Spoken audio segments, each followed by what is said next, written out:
اعوذ باللہ من الشیطان الرجیم بسم اللہ الرحمن الرحیم وَإِنْ خِفْتُمْ، اور اگر تمہیں خوف ہو اس بات کا کہ اللہ تقسطوا، یہ کہ تم انصاف نہیں کر سکو گے فی الیتامی، یتیم لڑکیوں کے بارے میں نکاح کرنے میں، یعنی اگر تم یتیم لڑکیوں سے نکاح کر کے انصاف پر قائم نہیں رہ سکو گے، ان کے حقوق ادا نہیں کر سکو گے، تو فنکحوا، پس تم نکاح کرو ما طاب لکم، جو تمہیں پسندیدہ ہوں، من النساء، عام عورتوں میں سے، یتیم لڑکیوں کے معاملے کو چھوڑ دو، پھر عام عورتوں میں سے نکاح کرو۔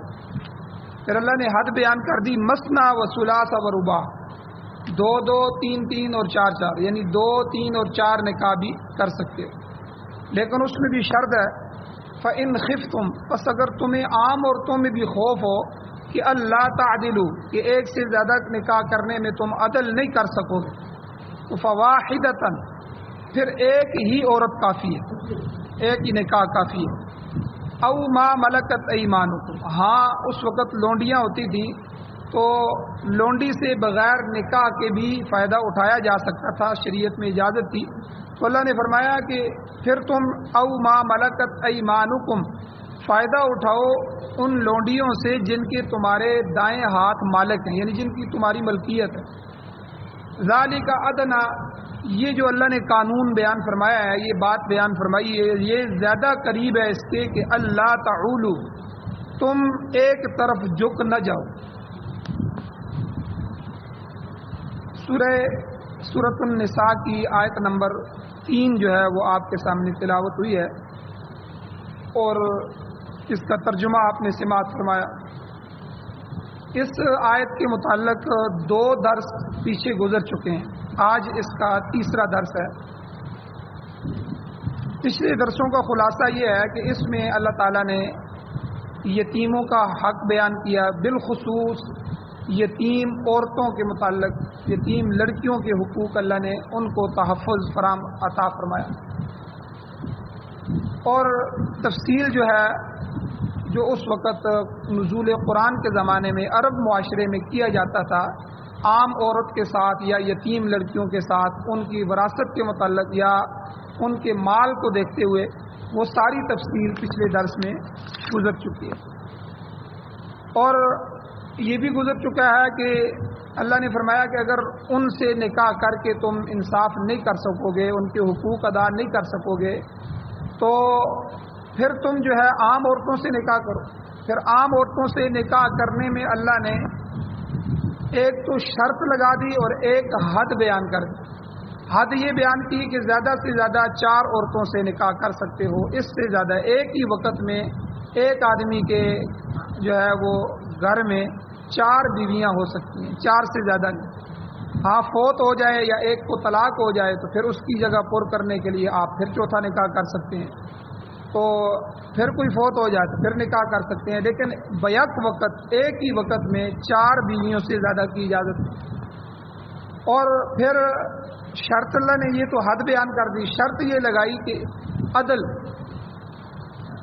حق، حقوق، انصاف اور عدل، اگر ان کے حق حقوق ادا کر سکتے ہو، ان میں انصاف کر عدل کر سکتے ہو، تو پھر تو تم 2، 3، 4 بھی کر سکتے ہو، لیکن عدل نہیں کر سکتے تو پھر فواحدۃ، پھر ایک ہی پہ گزارا کرو، ایک ہی کافی ہے، اس کے ساتھ بھی عدل اور انصاف ہو جائے تو یہ بھی بڑی بات ہے کہ کل اللہ کے ہاں آدمی مجرم نہ بنے۔ اور کتنا سخت عذاب ہوگا یہ بھی بیان ہوا، حضور نے فرمایا جو ایک سے زیادہ عورتوں سے شادیاں کرتا ہے، 2 یا 2 سے زیادہ بیویاں، اگر وہ ان میں انصاف نہیں کرے گا تو قیامت کے دن اللہ کے حضور اس طرح پیش ہوگا کہ اس کا جسم پر فالج ہوگا، آدھا جسم ٹھیک ہوگا اور آدھا جسم جو ہے اس کا لٹکا ہوا ہوگا، اور سخت عذاب میں مبتلا ہوگا۔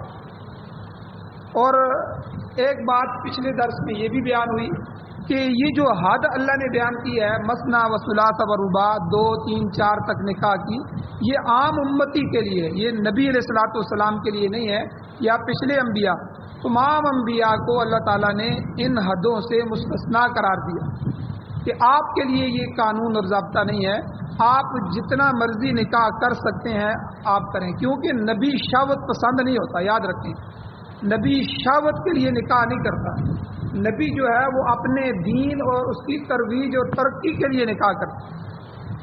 جیسا کہ کل میں نے حضور علیہ الصلوۃ والسلام کے یعنی بیان کیا کہ حضور علیہ السلام کے نکاح پر جو یورپی اقوام مغربی اقوام جو اعتراض اٹھاتے ہیں اس پر تفصیلاً جواب دیا. ان میں سے ایک جواب یہ بھی تھا کہ دیکھیں حضور علیہ السلام نے 25 سال کی عمر میں جب جوانی کی عمر تھی شباب کا زمانہ تھا اور اس وقت شہوت عروج پر ہوتی ہے, حضور علیہ السلام نے اپنے سے 15 سال بڑی عورت سے نکاح کیا, حضرت خدیجہ رضی اللہ تعالیٰ. حضور کی عمر 25 سال تھی, ان کی عمر 40 سال تھی, اور پھر پہلے 2 دفعہ وہ بیوہ بھی ہو چکی تھی, طلاق ہوئی بیوہ ہو گئی. تو یعنی ایسی عورت سے نکاح کرنا, اس سے پتہ چلتا ہے کہ حضور شہوت پسند نہیں. پھر 50 سال کی عمر تک یعنی جب تک حضرت خدیجہ رہیں حضور نے دوسرا نکاح نہیں کیا. 50 سال پہ جا کے تو آدمی ویسے ہی بوڑھا ہو جاتا ہے, اس کی شہوت ویسے ہی کم ہو جاتی ہے.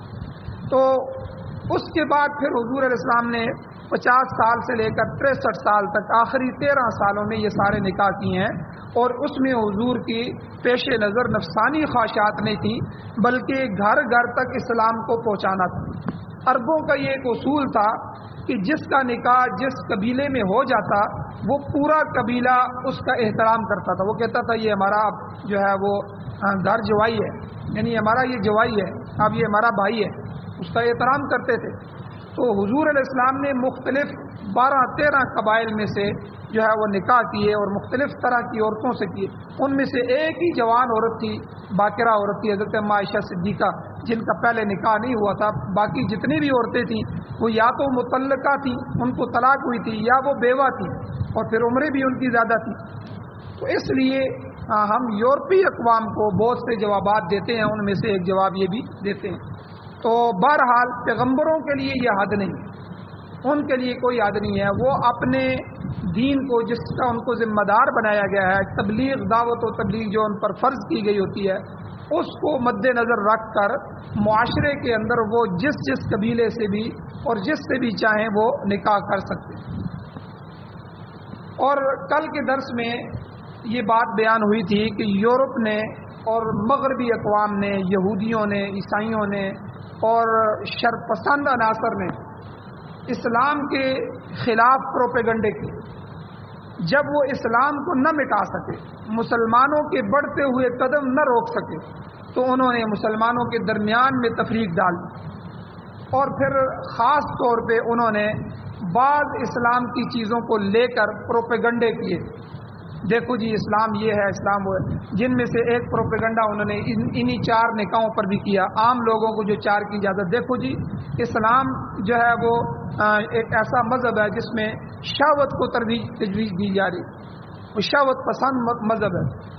حالانکہ اس کا جواب میں نے کل دیا تھا کہ اسلام نے تعدد ازواج, کئی شادیاں کرنا, اس کو فرض واجب نہیں کہا کہ ہر بندہ کرے, بلکہ کئی شادیاں کرنے پر اللہ نے قرآن میں سخت شرائط رکھ دی, عدل اور انصاف کی شرط, اب برابری کی شرط, حقوق کی شرط اللہ نے رکھ دی. اور یہ تو ہر بندہ نہیں کر سکتا, گویا کہ اجازت بھی دی, لیکن جو ہے اب دیکھیں جس طرح طلاق ہے, حضور علیہ السلام نے فرمایا اللہ نے جن چیزوں کو حلال کیا, اب غض الحلال, اللہ کی حلال کردہ چیزوں میں سے سب سے زیادہ مبغوض چیز طلاق ہے.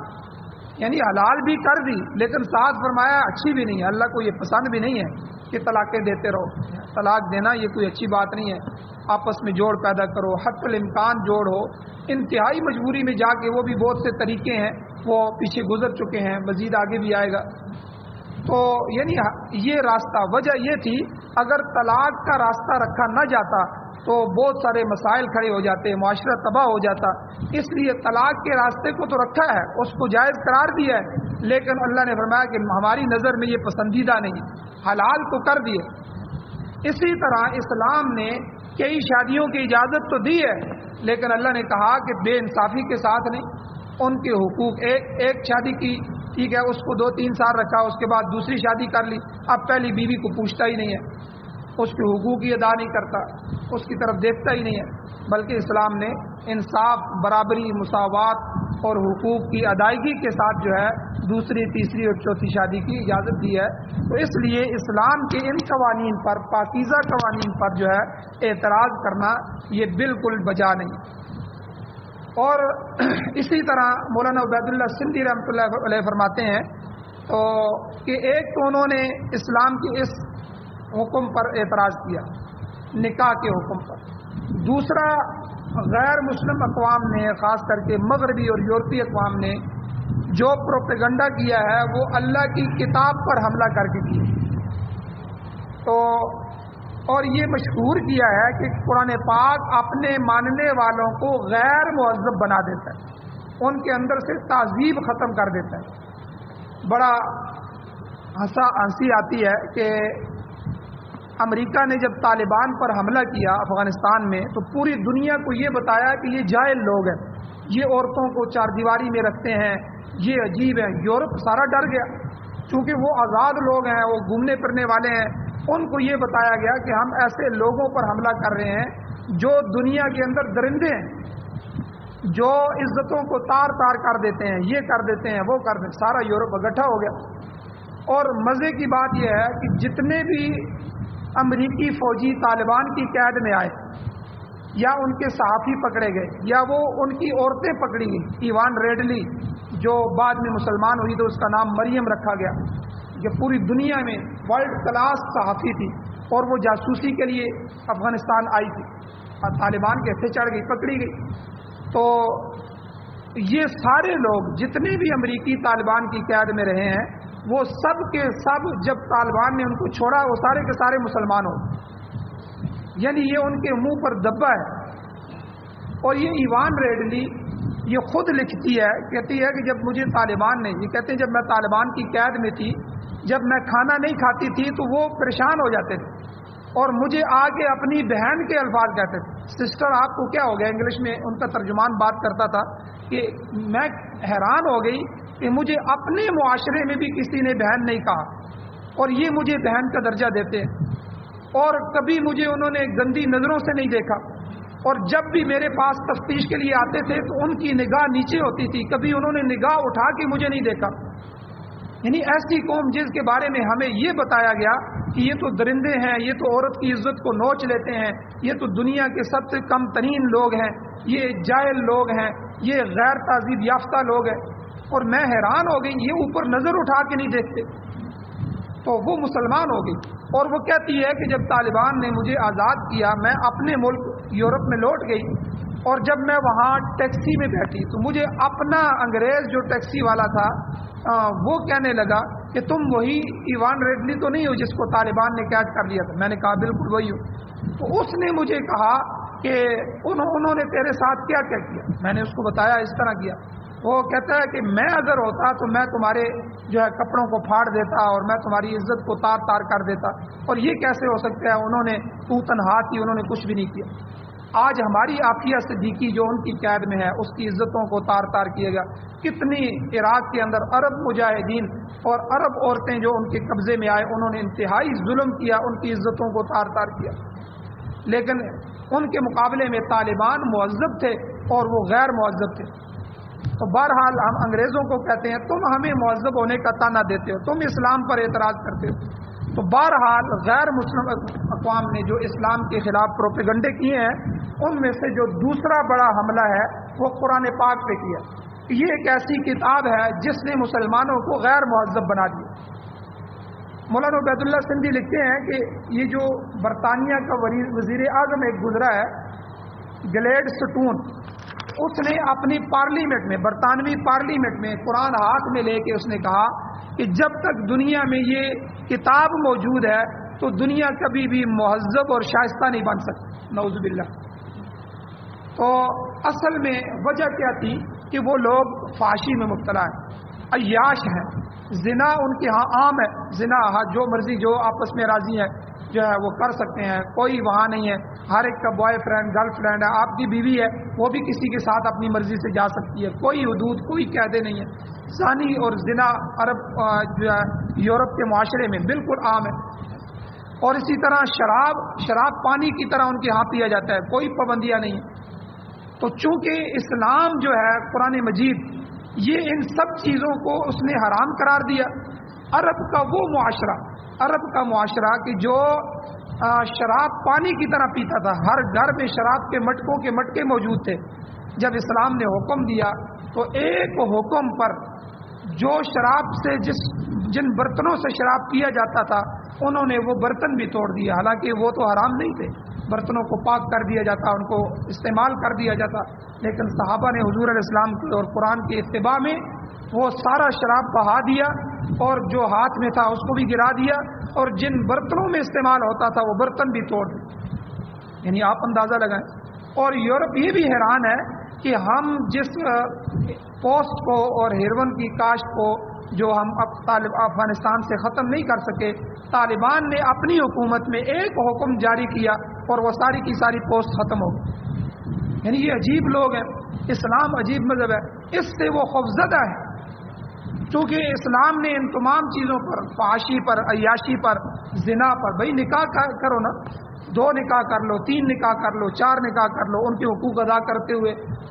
لیکن عرب کے اندر زنا ہے، آپ 10 عورتوں سے زنا کر سکتے ہیں، ٹھیک ہے، دن میں کر سکتے ہیں. تو یعنی اسلام نے آ کر پابندیاں لگا دی، کیونکہ اسلام ایک دائمی مذہب ہے، قیامت تک کے لیے قانون اور ضابطۂ حیات ہے، اس نے قوانین بنا دیے. تو اس لیے ان کے راستے میں، ان کی عیاشی اور فحاشی اور زنا اور شراب کے راستے میں جو سب سے بڑی رکاوٹ تھی یہی قرآن مجید تھا، یہی کتاب تھی. اس لیے انہوں نے اپنے پارلیمنٹ میں اٹھا دی. حالانکہ میں دنیا میں ایسی مثال آپ پیش نہیں کر سکتے تاریخ عالم میں. مثلا میں آپ کو کہتا ہوں، اس وقت جو ہے دنیا کی سب سے کم ترین قوموں میں سے افریقہ کی قومیں، اس وقت دنیا میں جن کو سب سے کم تر قومیں سمجھا جاتا ہے، وہ افریقہ کے وہ جنگلوں میں رہنے والے اور غیر مہذب قسم کے لوگ ہیں. دنیا ان کو غیر مہذب کہتی ہے. اچانک ہمیں پتہ چل جائے کہ انہوں نے اکٹھے ہو کے ایک قانون بنایا ہے اور وہ اس قانون کو پوری دنیا میں لانا چاہتے ہیں، اور پھر وہ اس کے لیے جنگیں بھی لڑ رہے ہیں، اس کے لیے محنت کر رہے ہیں، اور 50 سال میں وہ اپنے قانون کو پوری دنیا میں نافذ کر دیتے ہیں. تو یہ حیرانگی کی بات ہوگی، یہ تو بالکل حیرانگی کی بات ہوگی. اتنے تھوڑے عرصے میں انہوں نے اپنا قانون بنایا بھی، اس کو جو ہے پھیلایا بھی. آج یورپ کو دیکھیں، عیسائی کتنی، ہمارے نبی علیہ السلام سے بھی 600 سال پہلے حضرت عیسیٰ علیہ السلام آئے، یعنی ہم سے 6 صدیاں پرانا مذہب ہے.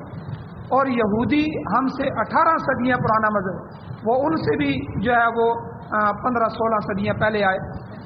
لیکن اس کے باوجود پوری دنیا میں عیسائیت نہیں آ سکی. انہوں نے جبراً عراق میں بھی اور دوسرے میں بھی، اور جو ہے انہوں نے حملے کیے، سب کچھ کیا، لیکن عیسائیت نافذ نہیں کر سکے. جمہوریت کے ناطے انہوں نے اسلامی کو، مسلمانوں کو آگے لایا، لیکن اپنا نظام نہیں لا سکے. تو لیکن اسلام کو آپ دیکھیں، عرب کے بدو، عرب لوگ جو تھے، صحابہ اکرام جو مکہ مدینہ اور ارد گرد عرب، یہ اس وقت دنیا سے کٹا ہوا حصہ تھا. ڈاکو تھے، چور تھے. یعنی آپ اندازہ لگائیں، اسلام کے آنے سے پہلے بیٹیوں کو زندہ دفن کر دیتے تھے، زندہ جانور کو کاٹ کے کھا لیتے تھے، پڑا ہوا خون جو ہے اس کو کھا لیتے تھے. شراب ان کے اندر عام تھی، حیا کوئی بھی نہیں تھا، زنا عام تھا. یعنی دنیا کی غیر مہذب اور کم تر ترین قوم تھی یہ. لیکن جب حضور کو بھیجا گیا اور اس قرآن کو بھیجا گیا، نبی علیہ السلام تشریف لائے اور قرآن، پھر حضور نے جب دعوت شروع کی اور اس قرآن کی آواز لگی اور حضور کی محنت ہوئی اور تکالیف کے ساتھ حضور علیہ السلام نے اس معاشرے پر محنت کی، تو پھر وہ کیسے افراد تیار ہوئے جو کل کے ڈاکو اور راہزن تھے، وہ قوم کے رہبر بن گئے، صحابہ بن گئے. یعنی جن کی آنکھوں میں حیا نہیں تھا وہ ساری دنیا کے لیے حیادار کا آئینہ بن گئے، حیا کا آئینہ اور مثال بن گئے. اور پھر انہوں نے، صحابہ نے حضور علیہ السلام کے حکم پر جان دی اور اس نظام کو، اس پاکیزہ نظام کو جو ہے عرب کے اندر جو ہے حضور علیہ السلام کی وفات تک اسلام سارے عرب میں پھیل کے عرب کی حدود سے باہر نکل گیا. اور پھر حضرت عمر ابوبکر صدیق رضی اللہ تعالیٰ عنہ آئے، اس میں کئی جو ہے